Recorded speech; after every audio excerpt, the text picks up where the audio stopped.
सर्वनाम के बारे में। अब हम पढ़ते हैं इन वाक्यों को ध्यान से। दिनेश ने कहा मैं दिल्ली जाऊंगा। छात्रों ने कहा हम पढ़ेंगे। वह खाना बना रही है। पहले वाक्य में मैं का प्रयोग दिनेश के लिए किया गया है। बिल्कुल, दिनेश ने क्या कहा है कि मैं दिल्ली जाऊंगा, तो मतलब कौन दिल्ली जाएगा? दिनेश। दूसरे वाक्य में हम का प्रयोग छात्रों के लिए किया गया, हम पढ़ेंगे, तो छात्र कह रहे हैं कि हम पढ़ेंगे, तो हम में कौन हो गए? छात्र हो गए। और तीसरे वाक्य में वह शब्द का प्रयोग लड़की के लिए आया, वह खाना बना रही है, तो इसका मतलब कोई लड़की ही तो होगी जो खाना बना रही है। अगर होता वह खाना बना रहा है तो वो कौन होता बेटा? लड़का होता। सर्वनाम की परिभाषा। वे शब्द जो संज्ञा के स्थान पर प्रयोग किए जाते हैं सर्वनाम कहलाते हैं, जैसे मैं, हम, तुम, वे आदि। सर्वनाम के प्रकार करते हैं। अब सर्वनाम 6 प्रकार के होते हैं। पुरुषवाचक, निश्चयवाचक, अनिश्चयवाचक, संबंधवाचक, प्रश्नवाचक, निजवाचक। पुरुषवाचक सर्वनाम क्या होते हैं? जो सर्वनाम शब्द बोलने वाले, सुनने वाले अथवा जिसके बारे में कुछ कहा जाए उसके लिए प्रयोग किया जाए वह पुरुषवाचक सर्वनाम कहलाते हैं। जो भी सर्वनाम शब्द बोलने वाले, सुनने वाले, जिसके बारे में वो बात की जाए तो उसे हम कहते हैं पर्सनल प्रोनाउन या फिर पुरुषवाचक सर्वनाम। जैसे मैंने तुमसे कहा कि वह स्कूल नहीं जाएगा, तो इस वाक्य में मैंने कहने वाले के लिए हो गया, तुमसे सुनने वाले के लिए हो गया। बात किसके बारे में हो रही है? वह अन्य पुरुष के लिए प्रयोग किया गया है। अब पुरुषवाचक के भी बच्चों 3 भेद होते हैं। उत्तम पुरुष, मध्यम पुरुष, अन्य पुरुषवाचक। उत्तम पुरुष में कौन आते हैं? बोलने वाला व्यक्ति। जिन शब्दों को अपने लिए प्रयोग करता है वे आते हैं उत्तम पुरुषवाचक सर्वनाम में, जैसे हम, हमारा, मेरा आदि। मध्यम पुरुषवाचक में कौन आते हैं? बोलने वाला। जिन शब्दों को सुनने के लिए प्रयोग किया जाता है वे आते हैं आपके मध्यम पुरुषवाचक में, जैसे तुम, आप, तुम्हें आदि। उत्तम में आता है बोलने वाला, मध्यम में आता है जो जिसके बारे में करा जा रहा है, सुनने वाला, और अन्य पुरुषवाचक में जिसकी बात कही जा रही है, जिस व्यक्ति के बारे में बात की जाए वो होता है अन्य पुरुषवाचक में, जैसे वह, उन्हें, वे, उसने, उसकी आदि। सेकंड प्रकार पढ़ेंगे हम बेटा निश्चयवाचक। निश्चयवाचक सर्वनाम।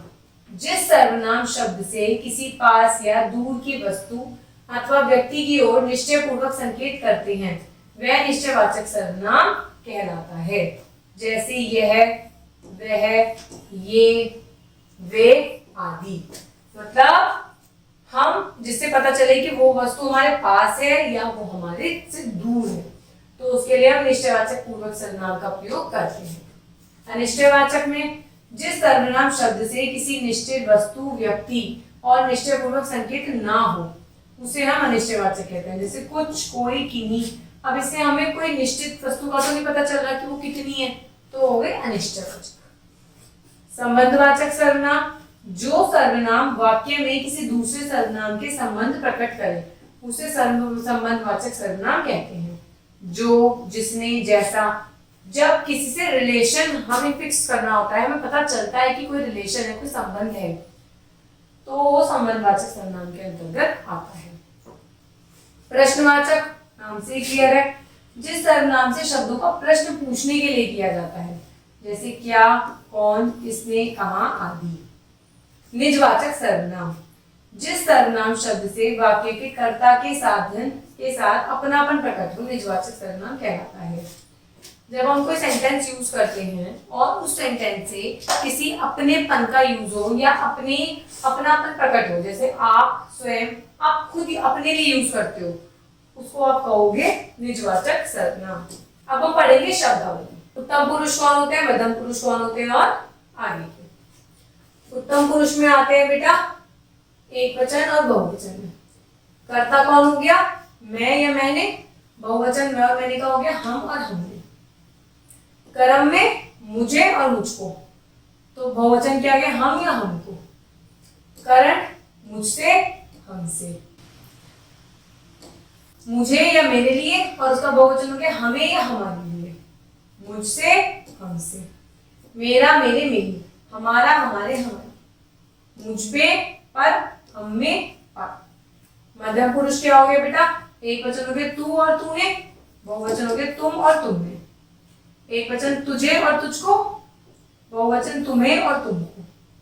एक वचन तुझसे, बहुवचन तुमसे। तुझे और तेरे लिए, तुम्हें और तुम्हारे लिए। तुझसे, तुमसे। तेरा, तेरा, तेरी, तुम्हारा, तुम्हारा, तुम्हारी। तुझ में पर, तुम में पर। तो ये क्या हो गया बेटा? मध्यम पुरुष और उत्तम पुरुष। उत्तम पुरुष में हमारे लिए आता है, जो बोलता है। मध्यम पुरुष जो सुनने वाला होता है, और अन्य पुरुष जिसके बारे में बात हो रही होती है। वह, उसको, उससे, उसके लिए, उससे, उसका, उसमें।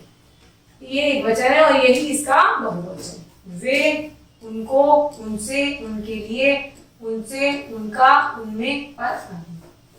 तो इस तरीके से संज्ञा के स्थान पर प्रयोग किए जाने वाले शब्द को हम सर्वनाम कहते हैं। सर्वनाम के 6 भेद होते हैं। सब भेद अलग अलग होते हैं, पर इसमें जो पुरुषवाचक होता है उसके आपके 3 भेद होते हैं: उत्तम पुरुष, मध्यम पुरुष और अन्य पुरुष। उत्तम पुरुष कौन होता है? जो स्वयं होता है, बोलने वाला होता है। मध्यम पुरुष सुनने वाला होता है, और अन्य पुरुष जिसके बारे में बात हो रही होती है। Thank you.